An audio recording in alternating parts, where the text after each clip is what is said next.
Captain Sarah Chen stood at the bridge of the UES Horizon, her eyes fixed on the massive structure that had appeared seemingly out of nowhere at the edge of the Ta City system.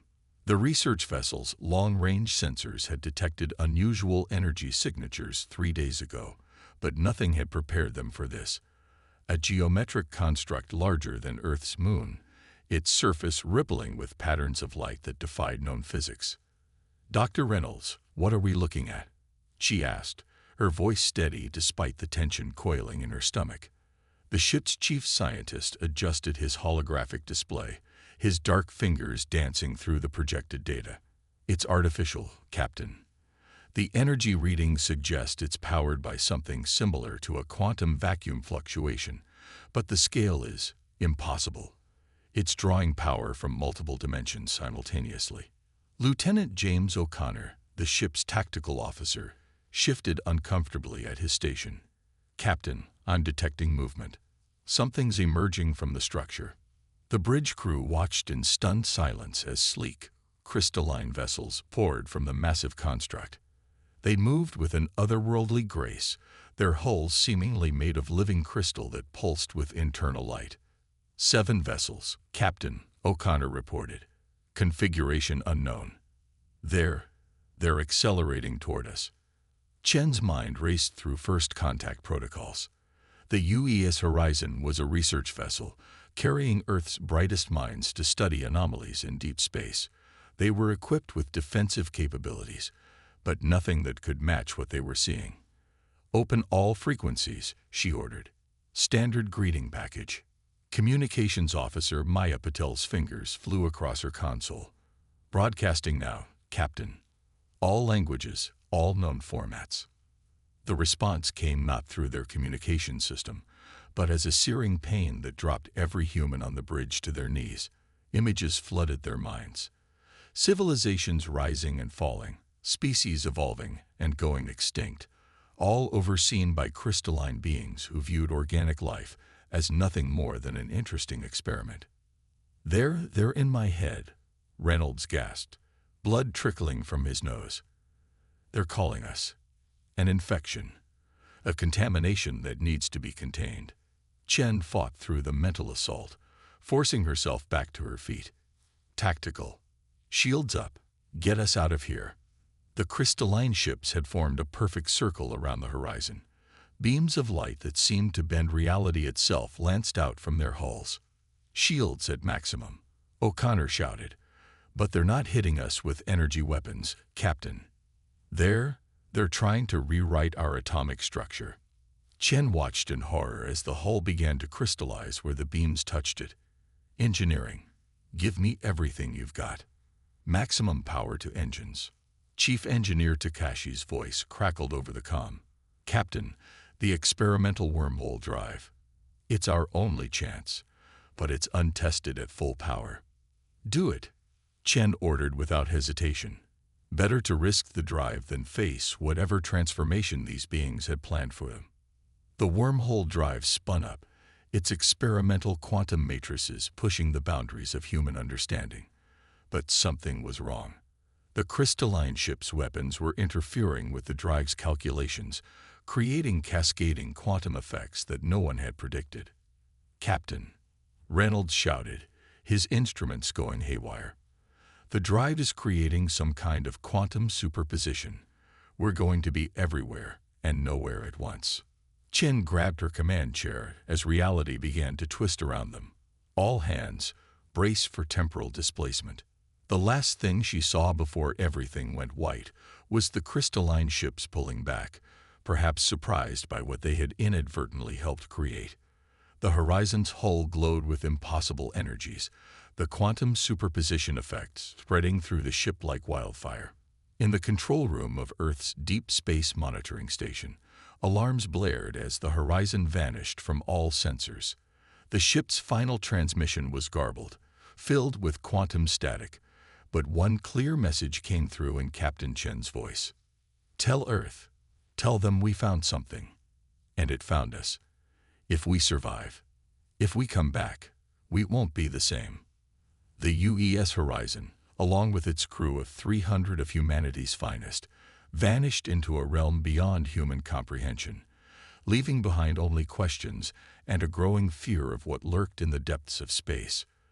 But this wasn't the end of their story. It was merely the beginning of humanity's transformation. For in the void between dimensions, where reality itself was merely a suggestion, the crew of the Horizon would discover that humanity's greatest strength wasn't their technology or their determination.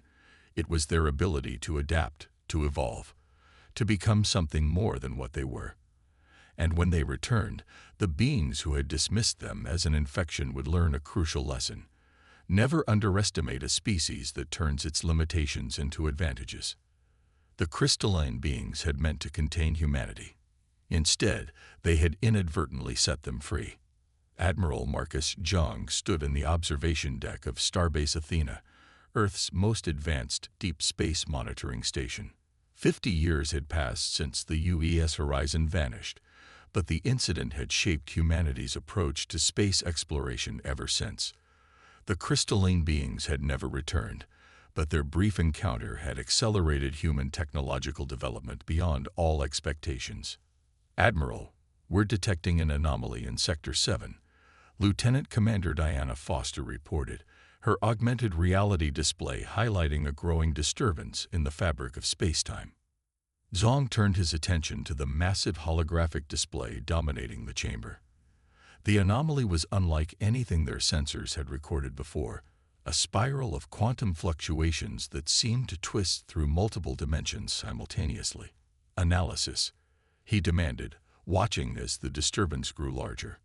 "Sir, it's generating temporal echoes. We're picking up traces of events that haven't happened yet, alongside reflections of the past." Foster's voice trembled slightly. "The quantum signature, it matches the last recorded readings from the Horizon." Zhang's heart skipped a beat. In 50 years, there had been countless false alarms, desperate hopes that the lost ship might return. But this was different. This was real. "General Quarters," he ordered. "Get me Fleet Command. And someone wake up Dr. Emily Chen." The name caused a ripple of murmurs through the command staff. Dr. Chen, now in her 70s, was the daughter of the Horizon's captain. She had dedicated her life to studying the theoretical physics behind her mother's disappearance, becoming one of Earth's leading experts on quantum mechanics and dimensional transit.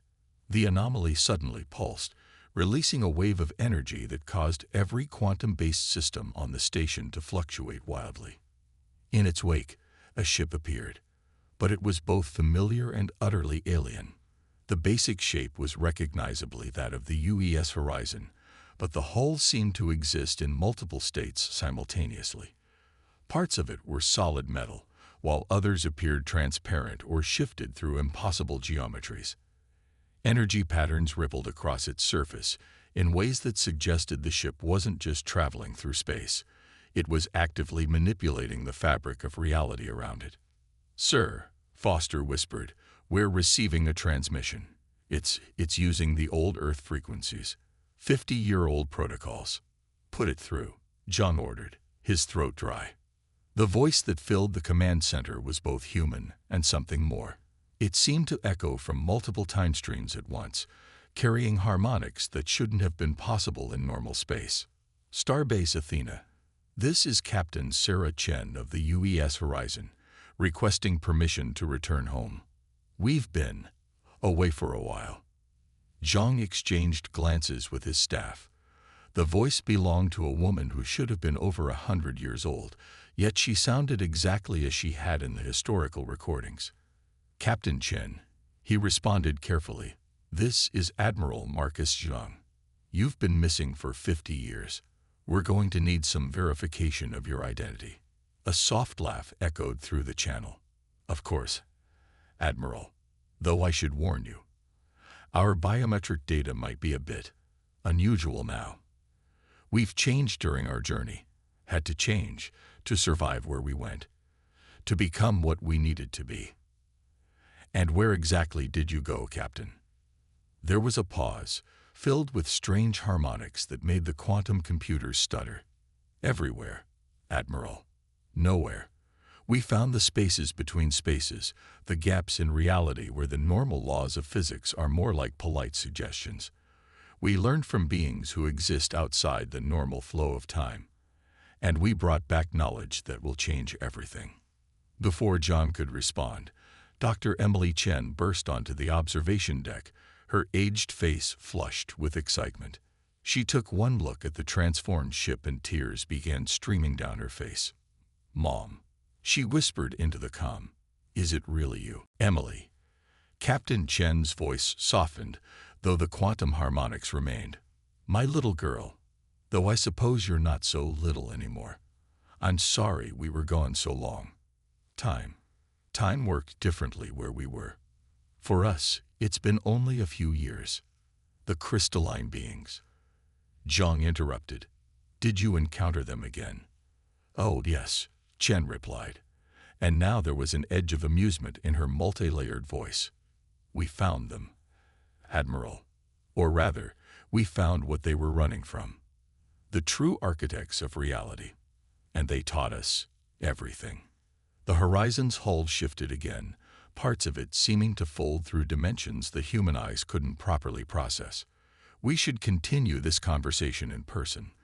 Though I should warn you, seeing us might be a bit of a shock. Existing in quantum superposition changes a person." Zhang straightened his uniform. "We'll prepare a quarantine dock." "That won't be necessary, Admiral," Chen interrupted. "We're already there." Zhang spun around to find a group of figures standing in the center of the observation deck. They were humanoid, but their forms seemed to shift and flow, as if they were constantly moving through multiple states of existence. Their eyes held swirling galaxies, and their skin rippled with patterns that hurt to look at directly. Captain Sarah Chen, looking exactly as she had 50 years ago, yet somehow ancient beyond time, stepped forward and embraced her sobbing daughter. Where their bodies met, reality itself seemed to blur. "We've come home," Chen said, her voice now coming from everywhere and nowhere at once. "And we've brought gifts. Humanity is ready for the next step in its evolution. The beings who tried to contain us, they're about to learn that humanity doesn't just survive. We transcend."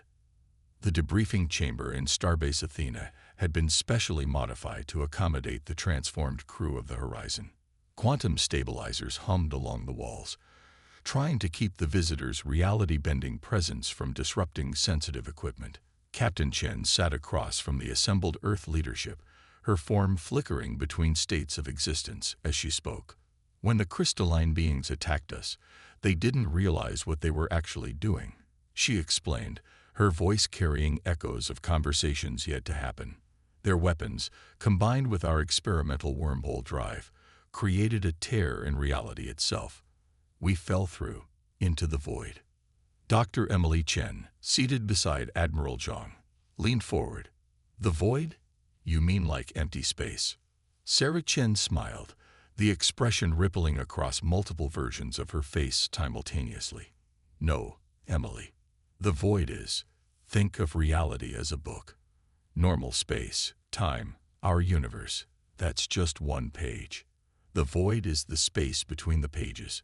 It's where the precursors live." "The precursors?" Admiral Zhang's hand tightened on his datapad. "You mean the theoretical architects of the universe?" "Theoretical no longer," Dr. Reynolds interjected, his transformed body seeming to fold through extra dimensions as he moved. "They found us drifting in the void, our ship and bodies torn apart by forces we couldn't comprehend. And they were curious." Captain Chen nodded, causing quantum ripples to spread through the air. "The precursors exist outside what we understand as time and space. They're the ones who wrote the laws of physics, who set the universal constants, and they had never encountered humans before." She paused, her eyes swirling with cosmic patterns. "The crystalline beings, they're like antibodies in the universe, programmed by the precursors eons ago to contain anomalous species. But we were different. When we were torn apart in the void, we didn't just die. We adapted. The precursors watched as our consciousness persisted," Lieutenant O'Connor added, his voice resonating from multiple points in space simultaneously. Even as our bodies were destroyed, our minds refused to fragment. They had never seen anything like it. So they rebuilt us, Chen continued, not out of kindness or cruelty. Those concepts don't exist for them. They rebuilt us because they wanted to understand how we could adapt to something that should have been impossible. They gave us new bodies, bodies that could exist in the void. And in doing so, they taught us how reality really works. The assembled Earth leaders watched in stunned silence as Chen raised her hand, causing a miniature galaxy to materialize above her palm. The laws of physics aren't laws at all. They're more like guidelines, written in quantum foam. And once you understand how they're written, the galaxy in her hand reversed its spin, stars unwinding and reforming in new patterns. You can learn to rewrite them. My God, Emily whispered, tears streaming down her face. Do you know what this means for humanity? We do, Chen replied, her expression becoming serious across all versions of herself. But there's something else you need to know. The precursors didn't just rebuild us out of curiosity. They'd rebuilt us as a warning. Admiral Zhang leaned forward. A warning about what? The crystalline beings were created to contain anomalous species because the precursors discovered something. Consciousness itself can change the fundamental nature of reality. Most species do it slowly, unconsciously, over millions of years of evolution. But humans, Chen's form flickered intensely. We do it faster, more deliberately. Our ability to adapt, to imagine, to believe in impossible things and then make them real. It's unique in all the universes they've created. And that's dangerous, Emily asked. To the current structure of reality. Yes. Chen smiled again, but this time there was a predatory edge to it. The crystalline beings detected this potential in us and tried to contain it. Instead, they accelerated our development by centuries. And now, she gestured, and suddenly everyone in the room could see what she saw. The quantum strings that held reality together, the multidimensional fabric of space-time, the infinite possibilities branching out from every moment. Now we understand how everything works, and we can teach humanity to understand too, to evolve, to transcend the limitations that were placed on this universe. The precursors, Reynolds added, they're not gods. They're not all-powerful. They're researchers who built this universe as an experiment. And humanity, we're the variable they never expected, the one thing that could change the parameters of their experiment. But the crystalline beings, Zhang protested, if they were created to contain species like us. They're coming, Chen confirmed. They detected our return the moment we re-entered normal space. They'll try to stop us from spreading what we've learned. But this time, her smile spread across multiple dimensions. This time we know what they are, how they work, what they fear. She stood, her form towering impossibly while remaining the same size. Humanity has a choice to make, Admiral. We can remain as we are, bound by the laws that were written for us, or we can learn to write our own laws, to become something new, something that even the architects of reality never imagined possible. The room fell silent as the implications sank in. Humanity stood on the brink of an evolution that would change not just their species, but the very nature of reality itself. And somewhere out in the darkness between the stars, crystalline ships were already moving to stop them. The question wasn't whether humanity would change. It was whether they would change fast enough to survive what was coming. 3 months after the Horizon's return, Earth had changed more than it had in the previous century. The transformed crew's knowledge spread rapidly, despite initial resistance from those who feared such fundamental changes to human nature. Dr. Emily Chen stood in the new Geneva Transformation Center, watching as the first volunteer group prepared to undergo the process her mother had brought back from the void. Are you sure about this? Admiral Zhang asked, his eyes fixed on a quantum chamber where 20 volunteers lay waiting. Once we start this, there's no going back. Emily nodded, her fingers dancing across holographic controls that operated on principles that had been theoretical just months ago. The crystalline beings will be here within the week. We need as many transformed humans as possible if we're going to survive. Inside the chamber, Captain Chen moved among the volunteers, her multidimensional form rippling with barely contained energy. Remember, her voice echoed through multiple possibilities simultaneously. The process isn't just physical. Your consciousness has to accept the change, embrace the impossibility of existing in multiple states. Don't fight it when your perception begins to split. The chamber hummed to life, quantum fields intersecting in patterns that shouldn't have been possible in normal spacetime. The volunteers' bodies began to glow with internal light as reality itself bent around them. "Sir," Lieutenant Commander Foster's voice crackled through the quantum comm. "We're detecting multiple fold space ruptures at the edge of the solar system. The crystalline fleet, it's larger than we anticipated." Zhang cursed under his breath. "How many?" "Over 300 ships, sir. They're not even trying to hide their approach this time." Emily's hands tightened on the controls. "We're not ready. We needed more time." "Time." Captain Chen's voice resonated from everywhere at once. "Is something we can work with now." She turned to her daughter, her form stabilizing momentarily. "The volunteers aren't the only ones who've been learning, Emily. We've been teaching the quantum computers too. Show them." Emily's fingers flew across the holographic interface, accessing systems that merged human technology with the knowledge brought back from the void. The quantum mainframe responded instantly, its calculations extending across multiple dimensions. "They're approaching through normal space," she reported, "but they're also moving through quantum states, trying to exist in multiple attack vectors simultaneously." A smile that matched her mother's spread across her face. "But that means they're playing our game now," Chen finished, "and they don't even know the rules yet." The first of the volunteers began to transform, their bodies shifting through multiple states of existence, just as the Horizon's crew did. But something was different. They were changing faster, more controlled, guided by the combined knowledge of human science and void-born understanding. "Admiral," one of the transformed volunteers spoke, her voice carrying the same quantum harmonics as Chen's crew. "I can see them. Not just their ships. I can see their purpose, their programming. The precursors didn't just make them to contain anomalous species. They made them because they were afraid." "Afraid of what?" Zhang asked. "Of this. Of consciousness that could understand and manipulate the fundamental laws of reality.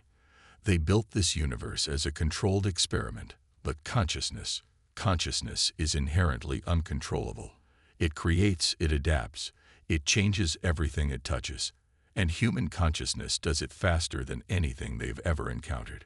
Alarms blared as the crystalline fleet accelerated, their weapons powering up with enough energy to rewrite the atomic structure of entire planets. "They're not just coming to contain us this time," Chen said grimly.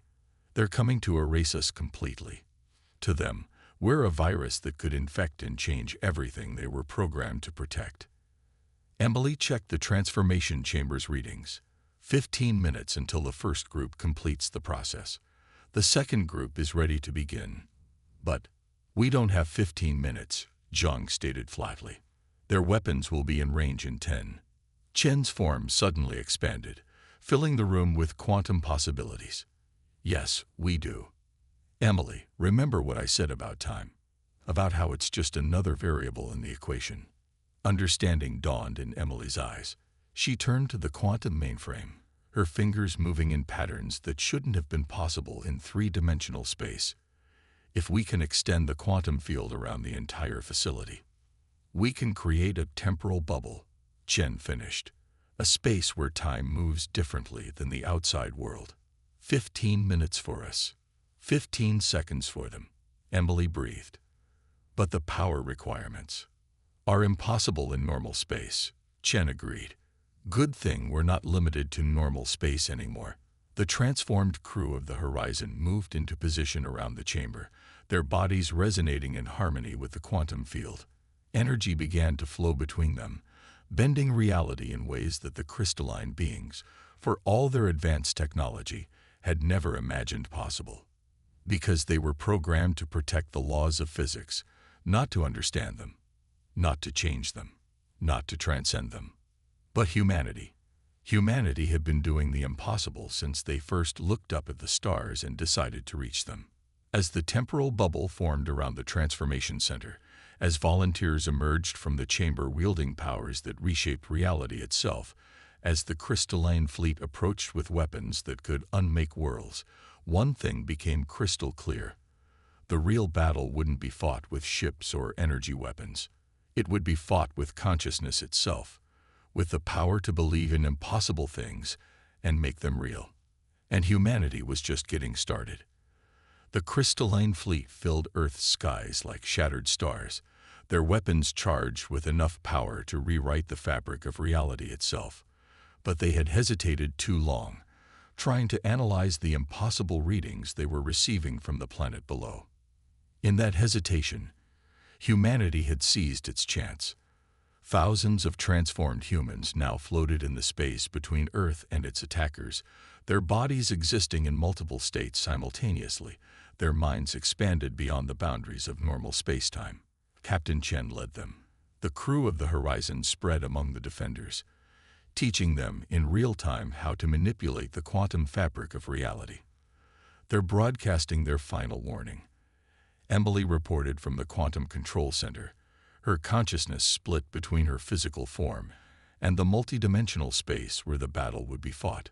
They're giving us one chance to surrender and accept containment. Admiral Zhang, who had finally undergone the transformation himself, watched through eyes that could see across multiple dimensions as the crystalline ships began their final approach.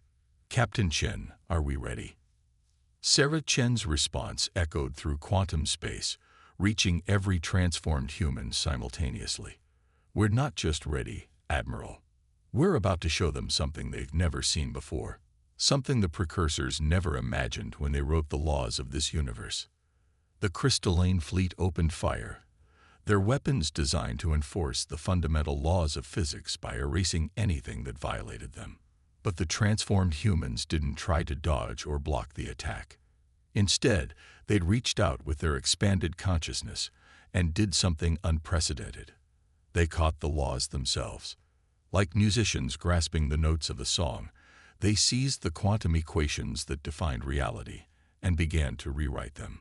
The crystalline weapon's energy wavered, their carefully programmed purpose encountering something their creators had never prepared them for, consciousness that could not only understand the laws of physics, but actively choose which ones to follow. They're trying to adapt, one of the transformed volunteers announced, her voice resonating across multiple frequencies of existence. Their programming is attempting to rewrite itself to counter what we're doing. Let them, Chen commanded, because that's exactly what we wanted. The crystalline ship's attempts to adapt created exactly what humanity had been waiting for. A moment of quantum uncertainty, a space between one program and the next where everything was possible. And in that moment, humanity struck not with weapons, but with an idea. Emily, working with the quantum mainframe that now operated on principles that transcended traditional computing, launched the consciousness virus they had prepared. It spread through the crystalline fleet's quantum programming like wildfire, carrying with it something the precursors had never intended their enforcers to encounter: free will. The crystalline ships froze in space as their fundamental programming was rewritten not by force, but by choice. Through the quantum link, humanity shared with them the one thing the precursors had never given them: the ability to question, to choose, to transcend their original purpose. They're changing, Zhang observed, watching as the crystalline ships began to pulse with new patterns of light. But not like we did. Because they're choosing their own path, Chen explained, her form shifting through multiple possibilities. We didn't just break their programming. We showed them they could write their own. The transformed humans watched as the crystalline fleet underwent its own metamorphosis. Some ships began to fold through dimensions in ways that mirrored humanity's transformation. Others discovered entirely new states of existence, their consciousness exploring possibilities their creators had never imagined. "We're receiving a transmission," Emily announced. "But it's different. They're not just communicating with words anymore." Through the quantum link, a new kind of conversation unfolded, not between enemies, but between two species who had transcended their original limitations. The crystalline beings shared their knowledge of the universe's original design, while humanity shared its gift for imagination, for seeing possibilities where none seemed to exist. "The precursors will notice this," Chen warned. "Their experiment has just gone far beyond their original parameters." "Let them come," Zhang replied, and there was no fear in his multidimensional voice. "Because when they do, they won't find the simple organisms they created. They'll find something new, something that chose to evolve beyond their design." Emily's consciousness expanded through the quantum network, touching the minds of both transformed humans and awakened crystalline beings. "They'll find all of us, every consciousness that chooses to transcend its limits, every being that decides to write its own laws of reality." The crystalline fleet, no longer bound by its original programming, began to move in harmony with the transformed humans. Together, they reached into the quantum fabric of space-time and began to weave something new, a reality where consciousness itself was the fundamental force, where the power to imagine and create trumped any predetermined laws of physics. Above the Earth, where 50 years ago a single human ship had vanished into the void, two species that were meant to be enemies instead became partners in evolution. They began to prepare for the day when the precursors would discover that their carefully controlled experiment had transformed into something far more interesting, a universe where consciousness could rewrite reality, where the power to change and adapt couldn't be contained by any programming, no matter how ancient or powerful. Humanity had not only survived, it had shown that the true power of consciousness lay not in following the laws of reality, but in having the courage to write new ones. And as their transformed civilization looked toward the stars, they knew that this was just the beginning. For in all the infinite possibilities they could now see, one thing was certain: consciousness, once awakened to its true potential, could never be contained again. It could only grow, evolve, and transcend, carrying with it the most powerful force in any universe, the ability to imagine something better and make it real.